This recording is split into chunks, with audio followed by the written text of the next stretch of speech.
नमस्कार, मी प्राची साळुंखे बुलेटिन मध्ये आपलं स्वागत करते आणि बुलेटिनच्या सुरुवातीलाच एक महत्त्वाची बातमी समोर येते। शरद पवार रुग्णालयामध्ये दाखल झालेले आहेत। या क्षणाची अतिशय महत्त्वाची बातमी आपण पाहतोय। नवाब मलिक यांनी ट्विट करत ही माहिती दिली आहे। तर पोटात दुखत असल्याने रुग्णालयात त्यांना दाखल करण्यात आल्याचं कळतंय। राष्ट्रवादी काँग्रेसचे सर्वेसर्वा शरद पवार हे ब्रीच कँडी रुग्णालयामध्ये दाखल झालेले आहेत। येत्या 31 मार्चला पवारांवर एंडोस्कोपी होणार आहे आणि त्यासाठी चेकअपसाठी पवार हे रुग्णालयामध्ये दाखल झाल्याची अतिशय महत्त्वाची माहिती मिळते। या क्षणाची अतिशय महत्त्वाची अपडेट आपण पाहतोय। राष्ट्रवादी काँग्रेसचे सर्वेसर्वा शरद पवार यांना रुग्णालयामध्ये दाखल करण्यात आलेलं आहे। अल्पसंख्याक मंत्री नवाब मलिक यांनी ट्विट करत ही माहिती दिली आहे। पोटामध्ये शरद पवारांना दुखत होतं आणि त्यामुळे त्यांना आता रुग्णालयामध्ये दाखल केल्याची महत्त्वाची माहिती मिळते। शरद पवार हे ब्रीच कँडी रुग्णालयामध्ये दाखल झालेत। 31 मार्चला पवारांवर एंडोस्कोपी होणार आहे आणि त्याच संदर्भातील त्याच पार्श्वभूमीवर चेकअपसाठी शरद पवार हे रुग्णालयामध्ये दाखल झाल्याची महत्त्वाची माहिती मिळते। तर याविषयी अधिक माहिती देण्यासाठी आपले प्रतिनिधी विवेक कुलकर्णी फोन लाईनवरून आपल्यासोबत जोडले गेलेले आहेत। विवेक, महत्त्वाची माहिती समोर येते। शरद पवार हे रुग्णालयामध्ये दाखल झालेले आहेत, काय अधिक माहिती आहे? राष्ट्रवादी काँग्रेसचे अध्यक्ष शरद पवार यांच्या तब्येती संदर्भातलं एक अपडेट पक्षाचे नेते आणि मंत्री नवाब मलिक यांनी ट्विट करून दिलेलं आहे। त्यांनी असं सांगितलं की काल शरद पवार यांना अस्वस्थ वाटत होतं, त्यांच्या पोटामध्ये दुखत होतं, म्हणून त्यांना काल ब्रीच कँडी रुग्णालयामध्ये तपासणीसाठी नेण्यात आलेलं होतं, जिथं डायग्नोसिस करण्यात आलं होतं आणि त्यात हे लक्षात आलं की त्यांच्या गॉल ब्लॅडरमध्ये प्रॉब्लेम आहे। त्यांना त्यांच्यावर सध्या ब्लड थिनिंगच्या मेडिकेशन सध्या सुरू होतं, पण ह्या गॉल ब्लॅडरच्या त्रासामुळे ते आता थांबवण्यात आलेलं आहे आणि त्यांना 31 मार्च रोजी दवाखान्यात ऍडमिट केलं जाईल। त्यांच्यावर एंडोस्कोपी आणि सर्जरी केली जाईल असं देखील नवाब मलिक यांनी सांगितलेलं आहे आणि त्यामुळेच त्यांचे पुढच्या काही दिवसांमध्ये जे काही कार्यक्रम असतील, सार्वजनिक कार्यक्रम असतील, ते सगळे रद्द करण्यात आलेत असं देखील नवाब मलिक यांनी सांगितलेलं आहे। शरद पवार यांची काल ब्रीच कँडीमध्ये तपासणी झाली होती आणि त्यांना 31 तारखेला पुन्हा एकदा ऍडमिट करून एंडोस्कोपी आणि सर्जरी करण्यात येणार आहे। नक्कीच धन्यवाद विवेक, तुम्ही दिलेल्या महत्त्वपूर्ण माहितीबद्दल। आपण पाहतोय आताची सगळ्यात महत्त्वाची अपडेट समोर येते। राष्ट्रवादीचे सर्वेसर्वा शरद पवार हे रुग्णालयामध्ये दाखल झालेले आहेत। तर नवाब मलिकांनी ट्विट करत एक महत्त्वाची माहिती समोर आणली आहे, ती म्हणजे शरद पवार यांना पोटामध्ये दुखत होतं आणि त्यामुळे ते आता रुग्णालयामध्ये गेलेले आहेत। शरद पवार हे ब्रीच कँडी रुग्णालयामध्ये गेलेले आहेत आणि 31 मार्चला त्यांच्यावर एंडोस्कोपी होणार आहे। तर त्या चेकअपसाठी शरद पवार हे रुग्णालयामध्ये गेलेत।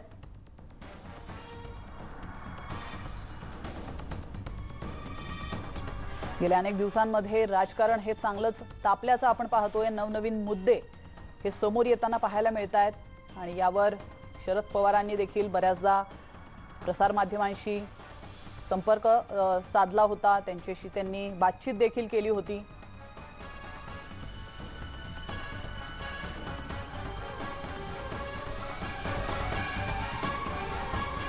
त्याविषयी अधिक माहिती देण्यासाठी प्रदेशाध्यक्ष जयंत पाटील आपल्यासोबत जोडले गेलेले आहेत। जयंतजी, न्यूज 18 लोकमत मध्ये आपलं स्वागत आहे। पवार साहेबांना रुग्णालयामध्ये दाखल करण्यात येणार असल्याची महत्त्वाची अपडेट समोर येते, काय सांगाल? गेले 2 दिवस त्यांना गॉल ब्लॅडर मधल्या स्टोनचा त्रास होतोय असं दिसतंय। ते आज सकाळी तपासणी केली, त्यात ते निदर्शनाला आलंय, त्यामुळे त्याची ट्रीटमेंट घेणं आवश्यक आहे आणि त्यासाठी ते रुग्णालयात दाखल केलेत। मला वाटतं अधिकृतपणाने त्यांच्याकडून जे आहे ते पुन्हा एकदा कळवण्यात येईल सगळ्यांना असं मला वाटतंय। पण माझ्या माहितीनुसार त्यांना रुग्णालयात आज गेले 2 दिवस, कालही त्यांनी त्यांच्या सगळ्या भेटी रद्द केल्या होत्या कारण त्यांना गॉल ब्लॅडर स्टोनचा त्रास होत होता आणि त्यासाठी आज सकाळी ते रुग्णालयात तपासायला गेल्यावर ते निदर्शनाला आलं। ते काल गॉल ब्लॅडर स्टोनचा त्रास होता हे समजत नव्हतं, पण आज ते निदर्शनाला आलं। आता त्याच्यावर जी आवश्यक ट्रीटमेंट आहे ती घेणं आवश्यक आहे, म्हणून मला वाटतं ते आता रुग्णालयात दाखल झालेले आहेत। खरं तर जयंतजी अनेक घडामोडी घडताना आपण पाहतोय आता सध्याच्या स्थितीला, आणि अचानक ही बातमी समोर येते की शरद पवार यांना आता रुग्णालयामध्ये दाखल व्हावं लागणार आहे. तर याआधी त्यांना त्रास झाला होता का या गोष्टीचा? हो, गेले 2-3 दिवस हा त्रास असावा, पण काल त्यांनी त्यांच्या भेटी 3-4 त्यांनी वेळा ज्यांना दिलेल्या त्या भेटी रद्द केल्या. काल विश्रांती घेऊन त्यांनी बघितलं, पण त्यानंतर मग शेवटी त्यांनी आज सकाळी रुग्णालयात जाऊन तपासणी केली ब्रीच कँडी हॉस्पिटलमध्ये. त्यावेळी या गोष्टी गॉल ब्लॅडर स्टोनचा त्रास निदर्शनाला आला. आता त्याच्यावर पुढे प्रोसेस करण्यासाठी ते ऍडमिट झालेले आहेत किंवा तिथं ते रुग्णालयात राहून ती ट्रीटमेंट घेतील. नक्कीच जयंतजी, धन्यवाद तुम्ही दिलेल्या महत्त्वपूर्ण माहितीबद्दल. तर बघतोय पुढच्या महत्त्वाच्या बातमीकडे. मनसुख हत्या प्रकरणात आणखी एका सीसीटीव्ही फुटेज समोर आल्याचं माहिती समोर येते. तर काळ्या रंगाच्या मर्सिडीजचं हे फुटेज आहे जे समोर आलेलं आहे. मनसुखने मर्सिडीज चालकाला चावी दिली. चावी स्कॉर्पिओची असल्याचा संशय आता व्यक्त केला जातोय. मर्सिडीज चालक सचिन वाझे होता का, हा प्रश्न देखील आता उपस्थित होतोय. तर एनआय कडून सचिन वाझेची कसून चौकशी सुरू आहे. या क्षणाची दुसरी महत्त्वाची बातमी आपण पाहतोय. तर याविषयी अधिक माहिती देण्यासाठी आपले प्रतिनिधी अजित मांढरे आपल्यासोबत जोडले गेलेले आहेत. अजित, काय अधिक माहिती मिळते? सुरुवातीला आपण जर पाहिलं असेल की एक फुटेज जे सीसीटीव्ही फुटेज हे व्हायरल झालं होतं किंवा तपास यंत्रणा जे आहेत त्यांनी समोर आणलं होतं. त्यामध्ये असं दिसत होतं की छत्रपती शिवाजी महाराज टर्मिनस बाहेरील जे वालचंद हिराचंद मार्ग जो आहे त्यावरील शिवाला हॉटेल समोर सिग्नल जो आहे तिथे ही मर्सिडीज गाडी येऊन थांबते. तिथून मग रस्ता क्रॉस करून मनसुख जो आहे तो या मर्सिडीज गाडीत बसतो आणि गाडी निघून जाते. पण याच ठिकाणी पुढे जीपीओचं सिग्नल आहे, अगदी 50 मीटर अंतरावरच आहे.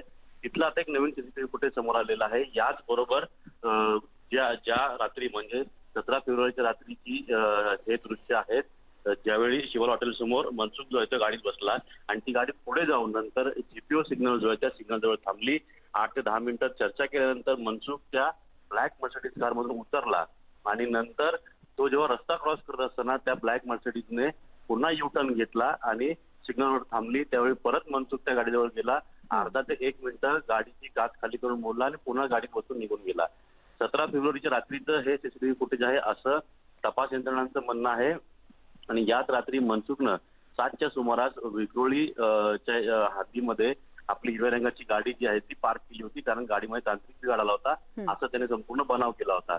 पण पुढे जाऊन नंतर ती गाडी चोरीला गेली आणि सगळा त्याने पूर्ण एक नाट्य रचलं होतं, ज्याचा आता खुलासा होतो. एनआय खुलासा करते की मनसुखने देखील या संपूर्ण घटनेमध्ये अनेक अशा गोष्टी लपवल्या होत्या आणि ज्या गोष्टीमुळे तो अडचणीत आला होता आणि होऊ शकतं की त्याच गोष्टींमुळे त्याची हत्या झाली असावी. तर आपण जर दृश्यामध्ये नीट पाहिलं तर मनसुख गाडीमध्ये बसतो, पुन्हा 8 ते 10 मिनिटं गाडीमध्ये चर्चा केली जाते, गाडीतून खाली उतरतो आणि रस्ता क्रॉस करत असताना पुन्हा गाडी येऊन त्याच्याजवळ थांबते. तो गाडीत पुन्हा चर्चा करतो, पुन्हा बसतो.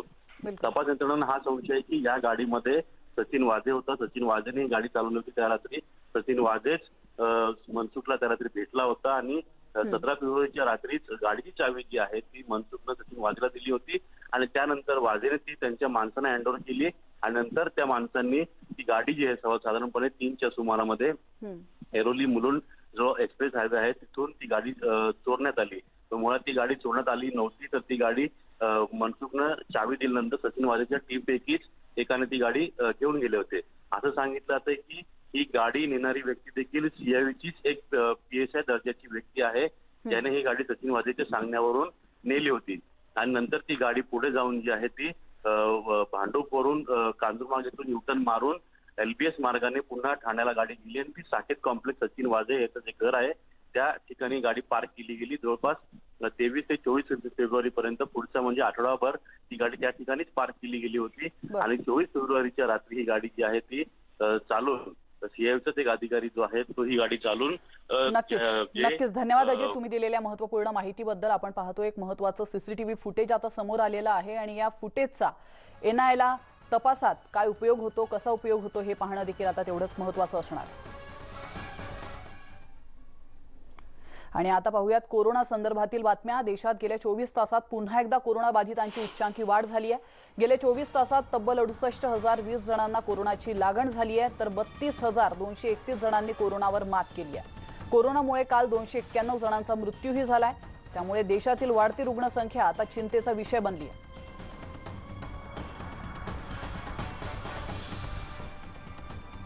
थेट जाऊया नागपुरात। नागपूरमध्ये धुलीवंदनाच्या निमित्ताने कडक निर्बंध लावण्यात आलेले आहेत। शहरात ठिकठिकाणी संचारबंदी लावण्यात आली असून पोलिसांनी शहरात बंदोबस्त वाढवलाय। संचारबंदीमुळे विनाकारण फिरणाऱ्या नागरिकांवर कारवाई करण्यात येते। गेल्या 24 तासात नागपुरात 58 रुग्णांचा मृत्यू झाला असून 3,970 नव्या कोरोना बाधितांची नोंद झाली। तर नागपूरमध्ये सध्या काय परिस्थिती आहे याचा आढावा घेतलाय आमचे प्रतिनिधी तुषार कोहळे यांनी। आज होळी निमित्त नागपूरमध्ये संचारबंदी आहे आणि आपण जर का थेट दृश्य बघितलं तुम्हाला लक्षात येईल की कशा प्रकारे नागपूरमध्ये जागोजागी पोलिसांचा बंदोबस्त आहे। जे विनाकारण रस्त्यावर फिरतात त्यांची कसून चौकशी केली जाते, कारण की ज्या प्रकारे कोरोनाचा प्रकोप नागपूरमध्ये आहे त्या पार्श्वभूमीवर प्रशासनाने हा निर्णय घेतलेला आहे।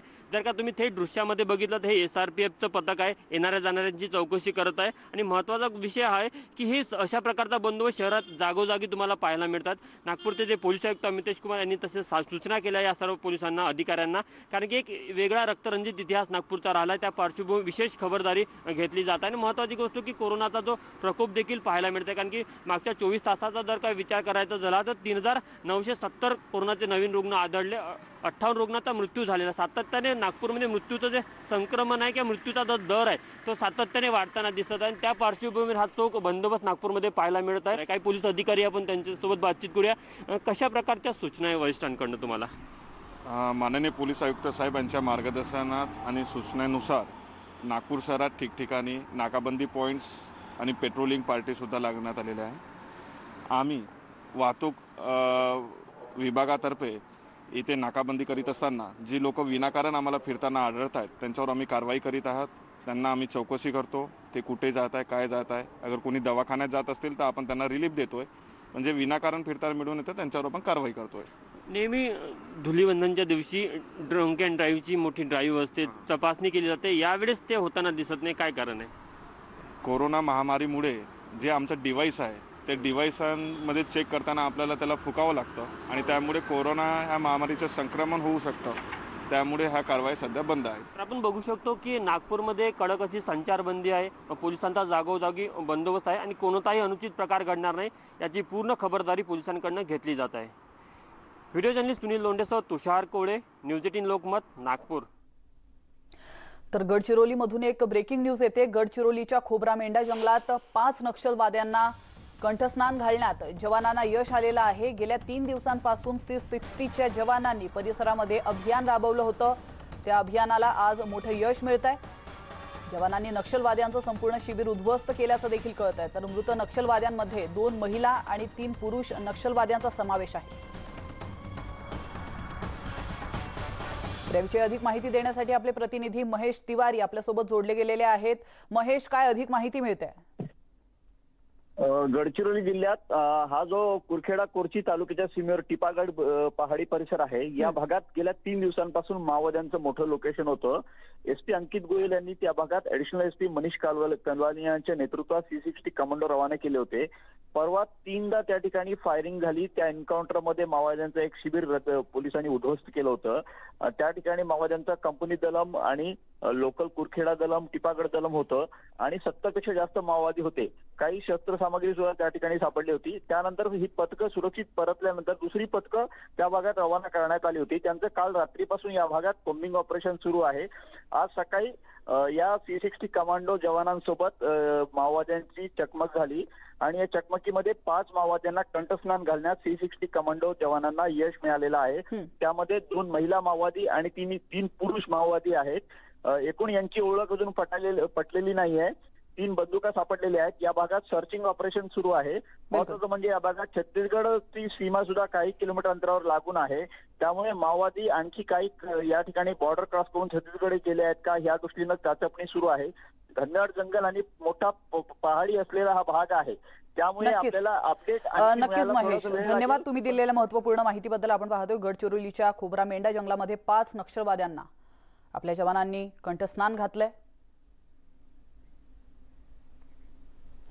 वळतोय पुढे पंतप्रधान नरेंद्र मोदी यांच्या आत्मनिर्भर भारत या आवाहनामुळे देशाची अर्थव्यवस्था एका महत्त्वाच्या टप्प्यावर येऊन पोहोचली आहे। नेटवर्क 18चा उपक्रम आणि ITCद्वारे या खास अभियान भारतामध्ये आम्ही देशभरातील अशा महत्त्वाच्या गोष्टी तुमच्या समोर घेऊन येतो की त्या आत्मनिर्भर भारतासाठी खास उदाहरण आहेत। यामध्ये काही गोष्टी या सरकारद्वारे चालवण्यात येणाऱ्या प्रसिद्ध अशा संस्थांच्या आहेत आणि त्या देशासाठी गौरवास्पद देखील आहेत। तर DRDO अर्थात डिफेन्स रिसर्च आणि डेव्हलपमेंट ऑर्गनायझेशन ही एक संस्था आहे।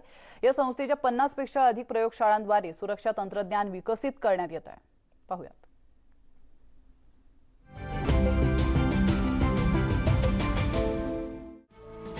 रक्षा अनुसंधान और विकास संगठन का गठन 1958 में 3 अलग-अलग सरकारी विभागों को मिलाकर किया गया था। ये केवल 10 प्रयोगशालाओं के साथ एक छोटे संगठन के रूप में शुरू हुआ था। In the beginning, it was more on the inspection and then more on the scientific research, and then from there it moved to the technology development, and then later the systems development. In the 1980s, in fact, when Dr. APJ Abdul Kalam, when he became the director of DRDL, the first major program of DRDO as a program development has been taken up. That is the Integrated Guided Missiles Development Program, wherein 5 missiles, the Prithvi, Agni, Akash, Trishul and Nag development has been taken up. कोविड-19 महामारी से लड़ने के लिए अपना योगदान देते हुए DRDO ने लगभग 75 उत्पादों का निर्माण किया जो वायरस से निपटने और रोगियों का इलाज करने में मदद करते हैं। DRDO का लक्ष्य न केवल एक आत्मनिर्भर राष्ट्र का निर्माण करना है, बल्कि इसे रक्षा उपकरणों का बड़ा निर्यातक बनाना भी है। यकीनन इन्हें स्वाभिमान भारत का शानदार उदाहरण कहा जा सकता है।